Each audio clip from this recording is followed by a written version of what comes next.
IBM is buying HashiCorp for $6.4 billion, with a B. That's 4 months after HashiCorp rug-pulled their entire development community and ditched open source for the business source license. As someone on Hacker News pointed out eloquently, IBM is like a juicer that takes all the delicious flavor out of a fruit. To which Skywhopper replied, HashiCorp already did a great job pre-draining all their flavor. Some people wonder if HashiCorp's decision to drop open source was because they wanted to juice the books for a higher price. I mean, $6 billion? And they're not even a pointless AI company. Meanwhile, Redis dropped the OpenBSD license and invented their own source available license. And last year, I covered how Red Hat found a way to just barely scrape by in compliance with the open source GPL license for their enterprise Linux distro. Other companies like MongoDB, Cockroach Labs, Confluent, Elasticsearch, and Sentry also went source available. It started with some of the smaller players, but as rot sets in at even the biggest open source companies, open source devs are choosing the nuclear option. When a company rug pulls, fork them. Literally. Terraform, HashiCorp's bread and butter, was forked into OpenTofu and adopted by the Linux Foundation. Companies who built their businesses on top of Terraform quickly switched over. Even juicier, OpenBow, a fork of HashiCorp's other big project Vault, is backed by no other than IBM.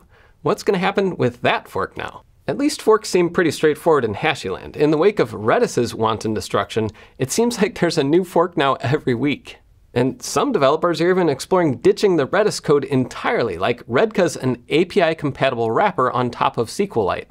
After Red Hat closed its door, most of the way, at least they didn't try pulling a switcheroo on the whole license itself, Oracle, SUSE, and CIQ scrapped together the Open ELA Alliance to maintain forks of enterprise Linux. And CentOS users, who are going to be left in a lurch in June since CentOS 7 support ends, have to decide whether to use Alma Linux or one of the ELA projects now. All these moves shattered the playbook corporations used, and now we're seeing abused, to build up billions in revenue over the past decade. It was all in the name of open source. As free money dries up and profits slow, companies slash headcount almost as fast as community trust. 2024 is the year corporate open source, or at least any remaining illusions about it, finally died. It's one thing to build a product with a proprietary code base and charge for licenses. You can still build communities around that model, and it's worked for decades. Just ask Microsoft. But it's totally different when you build your product under an open source license, foster a community of users who then build their own businesses on top of that software, then yoink the license when your software sales are affected. That's called a bait and switch. Brian Cantrell's been sounding the alarm for years. Yes, that Brian Cantrell, the one who posted this gem.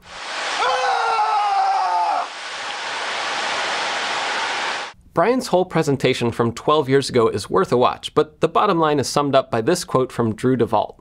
Contributor license agreements are a strategy employed by commercial companies with one purpose only: to place a rug under the project so that they can pull at the first sign of a bad quarter. This strategy exists to subvert the open source social contract. By working on a project with a CLA where you sign away your code, you're giving carte blanche for the company to take away your freedom to use their software. From a company's perspective, if they want CLAs or if they want to use an anti-open source license, they do not care about your freedoms. They're protecting revenue streams. They'll often talk about freeloaders, whether it's Amazon building a competing hosted solution or some startup that found a way to monetize support. But in the end, even if you have GPL code and you charge people to get it, it's not truly free as in freedom if the company restricts how you can use, modify, and share code. But there's a distinction here, and I know a few people watching this are already yelling at me. There's free software and there's open source. People in the free software community correctly identified the danger of calling free software open source. I don't think we have to be so dogmatic about it, but there is a fundamental philosophical difference between the free software community, with organizations like the Free Software Foundation and Software Freedom Conservancy behind it, and the more business-oriented open source culture. Open source culture relies on trust. Trust that companies you and I helped build, even without being on the payroll, wouldn't rug pull. But time and time again, that trust is being shattered. Is this slow death of corporate open source bad? Well, it's certainly been annoying, especially for devs like me who felt connected to those communities in the past, but it's not all bad. In fact, this could be a huge opportunity. What happened to the spunky startups like Ansible, HashiCorp, Elasticsearch, or Redis? They were lighting their industries on fire with great new software. What happened to building up communities of developers crossing cultural and economic barriers to make software that actually changed the world? There are still projects doing that, but so many succumb to enterprise money, where eye-watering revenue puts profit over philosophy. But as money dries up, as more developers get laid off after the insane hiring trends of the past 5 years, maybe some small dev teams can move the needle. The AI bubble hasn't popped yet, so some great people unfortunately are getting sucked into that vortex, but someone else could be on the cusp of the next great open source project. Just don't add a CLA, okay? And it's not just devs. Big companies can join in. Historically bad players like Microsoft and maybe even Oracle, it pains me to say that, they've even made strides in the past decade. And IBM could even mend some wounds, like they could reunite OpenTofu and Terraform. There's precedent, like when io.js merged back into node.js after a fork in 2015. And people ask me a lot, what could Red Hat do to get me interested in enterprise Linux again? It's simple. Stop treating people who don't bring revenue to the table like garbage. Freeloaders are part of open source, whether they're running a home lab or a competing business.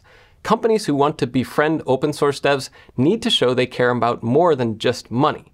Unfortunately, the trend right now is to rug pull to juice the quarterlies because Moneyline always must go up. But you know what? I just prefer honesty. If revenue is so dependent on selling software, just make the software proprietary. Don't be so coy about it. But to anyone who's not a multi-billion-dollar corporation, don't be a victim of the next rug pull. The warning signs are clear. Don't sign a CLA. Stay away from projects that require them. Stick to open source licenses that respect your freedom, not licenses written to juice revenue and prep a company for a billion-dollar buyout. Maybe it's time for a new open source rebellion. Maybe this time money won't change company culture as new projects arise from the ash heaps. Maybe not, but at least we can try. Until next time, I'm Jeff Geerling.